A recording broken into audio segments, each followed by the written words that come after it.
The Caribbean Sea was a sheet of dark glass just before dawn on a quiet Sunday. The air was thick with salt and humidity as a gentle swell rocked the warships of the carrier strike group.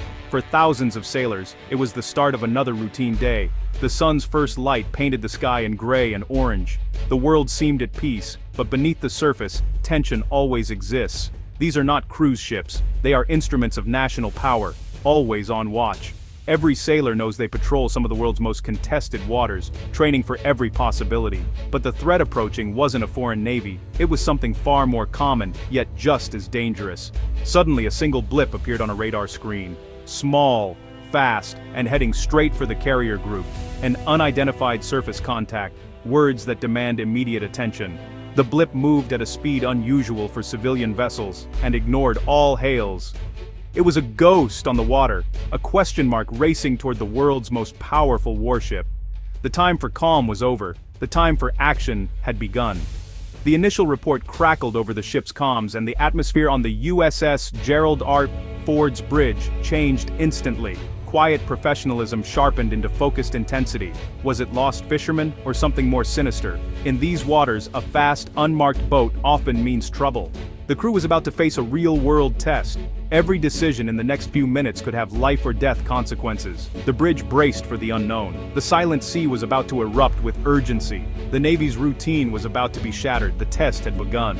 The USS Gerald R. Ford is more than a ship. It's a floating city and a symbol of American might. Home to over 4,500 personnel, it operates with a rhythm all its own. Deep within its steel hull, sailors start their day. Some in the galley, others in engineering, and many on the flight deck prepping F-35s and helicopters. This complex ballet of routine tasks keeps the ship in constant readiness. Discipline and routine ensure that when crisis hits, the response is automatic.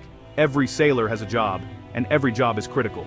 The radar operator who spotted the unknown contact had trained for this moment countless times.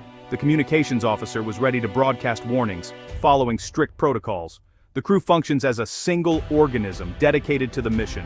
This morning that mission was shifting from patrol to active defense. On the bridge and in the Combat Information Center, tension was real, a quiet, focused energy. The captain and senior officers gathered around tactical displays, watching the unknown boat creep closer. The ordinary hum of the ship was now underscored by urgency. The carrier is both a symbol and a target, and its crew does that. Prioritetsstatstidatsin matsenan. Ratsursuring. Bratsing shi endi and denristurim anduridatsager bem. Is their primary duty. The calm of the morning had given way to heightened alert. Every sailor knew their station for general quarters. They weren't there yet, but they were close. The ship was holding its breath, waiting for the next move. The silent standoff had begun. Every eye was on the horizon. The next moments would define the day. The radar blip became a speck on the horizon, now visible through binoculars. It was a go-fast boat, long, low, and sleek, with multiple outboard engines. Riding high in the water, it moved with incredible speed, slicing through the swells. Not a fishing boat, not a pleasure craft. This vessel was built to outrun pursuers. Alarms sounded across the carrier, not a full attack, but a controlled alert. On the bridge, warnings were broadcast. Unidentified vessel, this is a United States Navy warship. Alter your course immediately. The message was repeated in Spanish. The response, silence. The boat didn't slow down or change course. It entered the carrier group's security zone, a direct challenge and a clear danger. Was it packed with explosives, or was it a drug run? The Navy had to prepare for the worst. The captain faced strict rules of engagement, designed to prevent mistakes but creating immense pressure. Rapid decisions were needed, each with enormous weight. The world was watching, even if they didn't know it. The lives of the crew, and those on the boat, were in his hands. The clock was ticking. The tension on the bridge was palpable. Every second mattered. The crisis was unfolding in real time. The Navy had to act fast. The next move would be critical. The Navy's response followed a textbook escalation of force. First, verbal warnings. The go-fast boat ignored them. Next, a visual show of force. The carrier turned to present its massive profile. Still, the boat sped onward, undeterred. Non-lethal warnings followed. A destroyer fired warning shots into the water ahead of the boat. Massive splashes. A maritime shot across the bow. The message was clear. Turn away now, or force will be used. The boat didn't stop, only swerved slightly, continuing its high-speed approach. This defiance was alarming, suggesting desperation or strict orders. The possibility of a terrorist attack, however remote, couldn't be dismissed. The strike group commander considered disabling shots, aimed at the engines, not the crew. Meanwhile, an MH-60S Seahawk helicopter lifted off from the carrier. The helicopter provided a bird's-eye view, relaying images back to the flagship. Armed and ready, the door gunner aimed at the boat. The helicopter swooped low, casting an intimidating shadow. The smuggler's time was running out. The Navy's layered response was in motion. Every move was calculated. The next step would decide the outcome. The pressure was at its peak. The confrontation neared its climax. The vessel was a classic go-fast boat, long, narrow, and built for speed. Painted to blend with the ocean, it had minimal features to reduce its radar signature. With multiple high-horsepower engines, it could outrun most patrol boats. Crews were small, carrying extra fuel for long journeys far from normal shipping lanes. Intelligence officers aboard the Ford recognized the profile instantly, a drug-running vessel. The Caribbean is a major transit zone for cocaine, and pre-dawn is prime time for smugglers. The boat's aggressive non-compliant behavior was a classic sign. This was no random encounter. It was a moving piece of a multi-billion-dollar criminal enterprise. Cartels invest heavily in these boats because they work. For every boat caught, many slip through. The crew were likely low-level operatives, but the cargo was worth millions.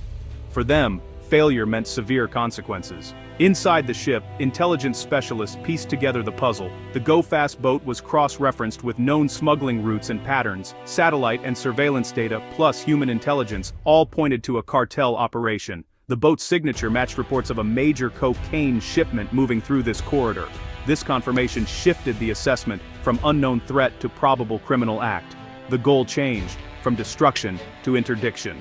The objective: seize the drugs, apprehend the crew. Intelligence work provided the clarity needed for decisive action. The captain now knew he was dealing with smugglers, not terrorists. The response could be calibrated. Minimum force, maximum effect. The unseen work of analysts was as vital as the sailors on deck. An aircraft carrier never travels alone. It's the centerpiece of a carrier strike group. This group creates a layered defense warships, submarines, and aircraft extending protection for hundreds of miles. The go-fast boat was challenging a multi-layered shield of steel and technology. Long-range radar and satellites detected it early, giving the group time to respond. Escort ships formed a protective ring, ready to intercept threats. A nuclear-powered submarine patrolled below, adding unseen protection. Air power was ready. The carrier's Seahawk helicopter was just the start. Fighter jets and early warning aircraft could be launched in minutes. All assets were linked, sharing real-time data. The captain conducted an orchestra of military power. The boat's fate was sealed the moment it was detected. The goal: justice, not destruction.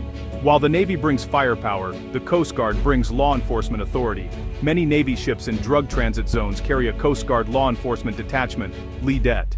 As the Seahawk helicopter hovered, the decision was made: disable the boat. The Coast Guard marksman aimed for the engines, not the crew.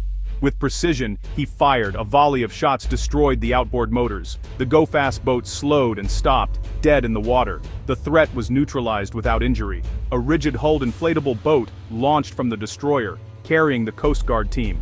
The boarding was swift and professional. The smugglers offered no resistance. The crew was secured, and the vessel searched. The operation was a seamless display of interagency cooperation. The mission was a success. The search confirmed it. Dozens of bales of cocaine, worth millions, hidden in the hull. The evidence was overwhelming. The crew and drugs were now in federal custody. Not a single shot was fired at a person. No one was harmed. The suspects were treated humanely and would face prosecution in the U.S. The drugs would be destroyed. Justice was served through discipline and overwhelming restrained force.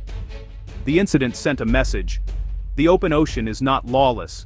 The Navy and Coast Guard can reach smugglers anywhere.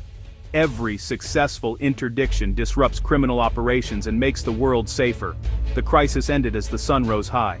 For the sailors, routine resumed, but they'd won a quiet, significant victory.